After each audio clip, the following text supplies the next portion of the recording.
Hello বন্ধুরা, কেমন আছো তোমরা সবাই? তো গুড মর্নিং। এখন বাজে ওই 9টার মতন।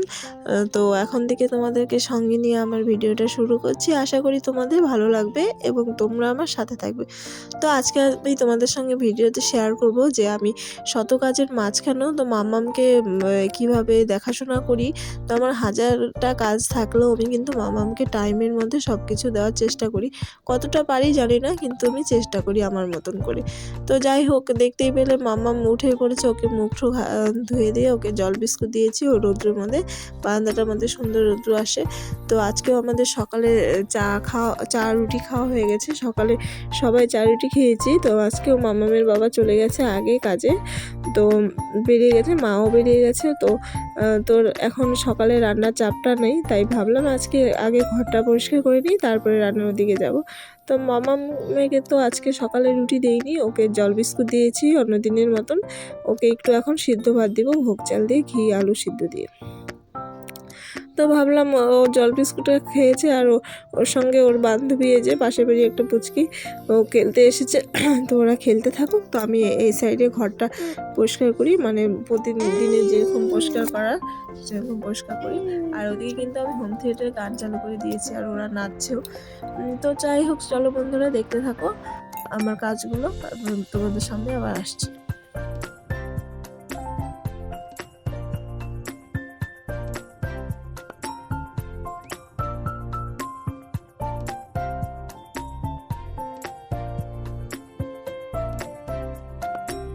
মাম্মাম আর ওই যে ও মানে ওরা দুজন না একসাথে খুব ভালো খেলে। মাঝে মাঝে একটু ঝগড়া করে, দেখতে পাচ্ছ তো। মানে ওরা বান্ধবী হয়ে গেছে, ওরা কিন্তু একে অপরকে এখন সখী ডাকে। যাই হোক, তো ওরা খেলতেছে, আমরা এদিকে কাজগুলো করছি।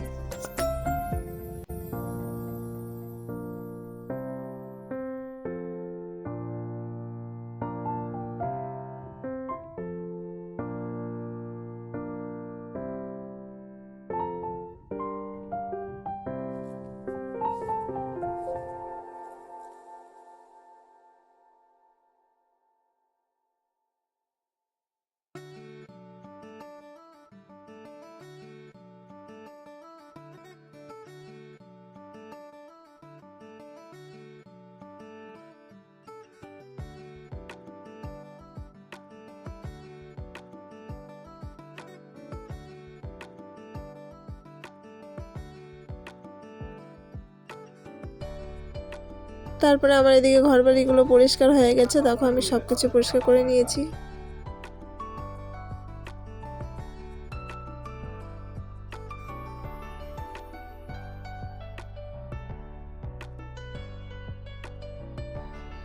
আর তার মাঝখানে আমি মামামের জন্য একটু ভাতও করে নিয়েছি। এই যে সিদ্ধ ভাত একটু ঘি দিয়ে খাওয়িয়ে দেবো। আর এদিকে দেখো ওরা খেলছে, কি সুন্দর করে রান্নাঘরটাকে সাজিয়েছে। তো তাই তোমাদের সঙ্গে একটু শেয়ার করলাম। তারপরে এই যে ও চলে গেলো, ওর মামামের বান্ধবীও চলে গেলো। ওকে একটা কমলা লেবু দিলাম। তো সকালে জল বিস্কিট খেলো, তারপরে একটু ভাত খেলো, অনেকক্ষণ পরে জল ঠল খেলা করলো, পরে রৌদ্রের মধ্যে একটু বসে একটা কমলা খেলো, কমলা লেবু। তারপর ওকে রৌদ্রের মধ্যে স্নান করে দিয়েছিলাম। স্নান করে এই যে বিছানায় উঠে দিয়েছি তেল ঠেল দিয়ে। তো বিছানায় ও এখন একটু টিভি দেখবে। আর এখন একটু ওই যে কয়েকটা কাজু বাদাম আর 2-3টে বিস্কুট যদিও খায়নি। ঘর বাড়ি মুছে পরিষ্কার করে আমি এদিকে রান্না রেডি করেও রেখেছি। এই যে সয়াবিনের তরকারি করবো, আলু পেঁপে দিয়ে, আর ভাত চালটা রেডি করে দিয়েছে, আর সর্ষে দিয়ে আলু দিয়ে সিম দিয়ে চচ্চড়ি করবো। আর মামামের বাবা তো আজকে দুপুরে আসবে না, তো আমাদের দুইজনের খাওয়া হয়ে যাবে। তো চলো, আমি এখন এই যে এদিকে ভাবলাম ব্ল্যাঙ্কেট বালিশগুলো সুন্দর রোদ হয়ে গেছে, স্নান করার আগে এগুলো নিয়ে রাখি। তো আবার মামামকে খাওয়াই ঘুম পাড়াতে হবে। আমি একটু মামার সঙ্গে রেস্ট নেই প্রত্যেক দিনই।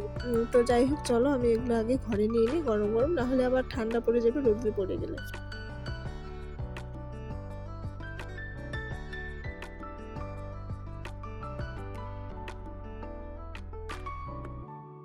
তারপরে গরম গরম সব কিছু এনে রেখে দিলাম। তো আমি এখন সোজা চলে যাবো স্নান করতে, তারপরে এসে রান্না বান্না করবো। রান্না করে তারপরে মামামকে খাওয়া ঘুম পাড়াবো। তো চলো বন্ধুরা, অনেকক্ষণ পরে আমার স্নান টান হয়ে গেছে, স্নান করে এসে রান্নাও হয়ে গেছে। তো মাও চলে এসেছে। এই দেখো আমি সয়াবিনের তরকারি করেছি, হালকা করে করেছি, আমরা খাবো। তো মাম্মামকে এই তরকারি দিয়ে খাওয়াবো, চচ্চড়িটা একটু ঝাল ঝাল করে করেছি। তো চলো এখন আমি মাম্মামকে ভাতটা খাওয়াই নিই, তারপরে ওকে নিয়ে ঘুম পাড়াবো এবং আমরাও খেয়ে নেবো।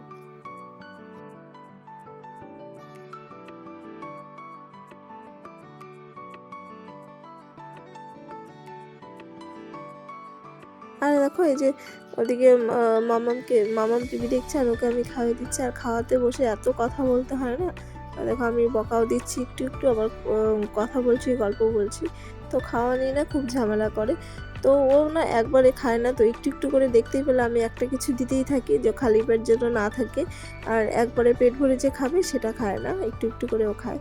তো যাই হোক, অনেকক্ষণ পরে তারপরে আমিও খাওয়া দাওয়া করে নিয়েছিলাম, রেস্ট করেছি। এখন বাজে ওই 5:30 পৌনে 6টার মতন। এখন তো সন্ধ্যা তাড়াতাড়ি লাগে। তো যাই হোক, এখন এই যে মামামের জন্য দুধ গরম করে নিয়েছি, আর আমার আর মার জন্য চা করে নিলাম।